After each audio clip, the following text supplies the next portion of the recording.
Welcome to the Last Mile Profits videocast, the last word on the last mile. What should be the priorities for the new CEO of Royal Mail, Martin Seidenberg? Stay tuned to hear my views and Gary Winter's on this topic. Modern Expo provides an integral ecosystem of screen-operated lockers, screenless autonomous solutions, refrigerated lockers, and even personal parcel lockers, powered by in-house developed software. Gary, I think we've got a really good topic today, one that has been, I think, top of the bill for the last 6 or 9 months, which is, surprise, surprise or not, Royal Mail. A new CEO has been announced of International Distribution Services, I think it's called, which is the holding company. Martin and it Seidenberg. is no less than, indeed. So what's your take on this? Well, first of all, I have to say that I worked at Royal Mail for over 5 years, so I have massive affection for the firm and the people there. So it's good to see somebody taking the helm and hopefully steering them off in the right direction. It's very difficult to look back at the Thompson era, with any sort of sense of pride, really. Holding the CEO role for both businesses clearly maybe didn't work so well. But bringing the two separate CEOs back into play to go to the structure that was there before maybe is the right decision. Well, let's see. I mean, I looked at Martin's background, and I think it's pretty interesting. He I don't know if you saw, he studied in the UK, so that's a good thing because he'll have a feeling for British culture and so on. He's worked for DHL before, for GLS, which is, let's be very honest, the most successful part of the group. So I think that's really great. I think the key thing from my perspective, Gary, is, with all the things that have happened, can he win the hearts of the labour force, and can he win acceptance with the unions? Because if he's not able to do those two things, then with the best strategy, the best plans, it just ain't going to fly. No, I agree. And if you look at their 4% drop in revenue in the last quarter, off the back of the industrial action, unfortunately, there is a huge amount of competition. As Royal Mail become less dependent on letters and more dependent on parcels, they're more dependent on a very competitive arena. There are 5 or 6 decent other organisations minimum that can take that volume away from Royal Mail. Post-COVID, they've all got capacity, so they're more than happy to take the volume away. It's not like all the networks are full and there's people are trying to find a home for this volume to go. And you're absolutely right about the union. I mean, they have got the power to make or break the CEO, it seems. Now, what I would say is the last person they had in that was, lover or hater, was really, really good at working with the union was Moya Green. She was pretty much strike-free from the entire time she was there because she came, I personally think it's because she came from within the industry. She came from Canada Post. She understands how these huge organisations work. Now you've got Martin Seidenberg coming along, as you say, DHL. He's a parcels guy. He understands the industry.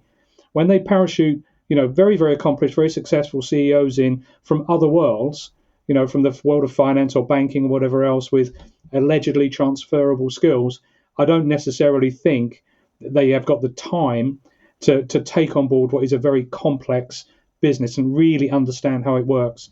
And I think that's going to be Martin's big advantage. He knows this world. Yeah, I reckon if he can only sort of find a way to regain the trust of the workforce and the unions, then I agree with you. He's got a great opportunity. But then let's think, further, because from my perspective, I was thinking, well, what do they need to do? Well, of course, they need to have a strategy that the key stakeholders will buy into. But the one thing that really worries me about Royal Mail, you see all these announcements about new hubs and this and that, about getting even better at home delivery. But for me, you won't be surprised to hear that. I suspect you're going to have the same view. It's all about out of home. And this is my biggest concern, that Royal Mail have actually, at best, been treading water, at worst, actually been really taking retrogressive steps in terms of out of home.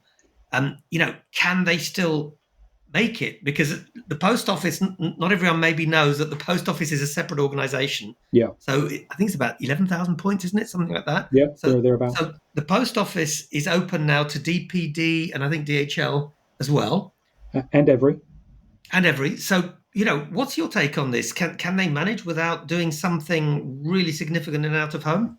Well, I think there's a matter of picking your battles. Really, I think they've had to invest in the hubs.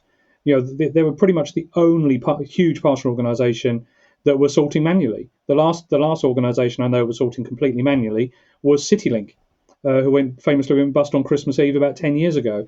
So it was essential for them, just from an economics and a productivity and an accuracy point of view, to get into automated sortation because their volume is so large. They're at least double the size of anybody else's volume. That's a massive investment. Where I do agree with you, though, is Simon Thompson.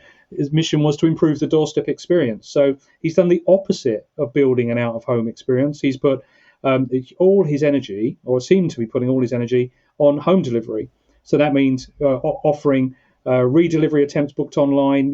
More and more effort to get the parcel delivered at your home, and also offering collection from home. So instead of sort of automating pickups through lockers or out of home or however you want to decide to do it, he's done the opposite and focused the attention on the doorstep. Now, meanwhile, everybody else has been, as you know, building locker networks, doing PUDO, reducing their costs, reducing the number of deliveries, in the name of efficiency. He's done the opposite. Now, whether he can get those savings because of the union workforce, that's a different question. Yeah, I think this is really the $64,000 question. Can they still do something? I think there's no question they should, because taking Poland as an example, one of the main reasons that Impost has been so successful is the fact that actually the other carriers that could have competed took a view that hold on, they don't need to focus on this, they can perfect the to-door experience. And time has shown that actually, because of customer experience, price to value, quality, uh, actually out of home works better. And in fact, you've got to the point where, certainly in Poland, the net promoter score for locker delivery is higher than home delivery, and it has been for a few years. Yeah, but I think, as a Brit myself, we're pretty much hooked on home delivery. I think the situation in Poland was a little bit different, that not all your parcels were delivered to your doorstep anyway. So the locker was actually a step up from a trip to the post office or somewhere else to go and collect your parcel.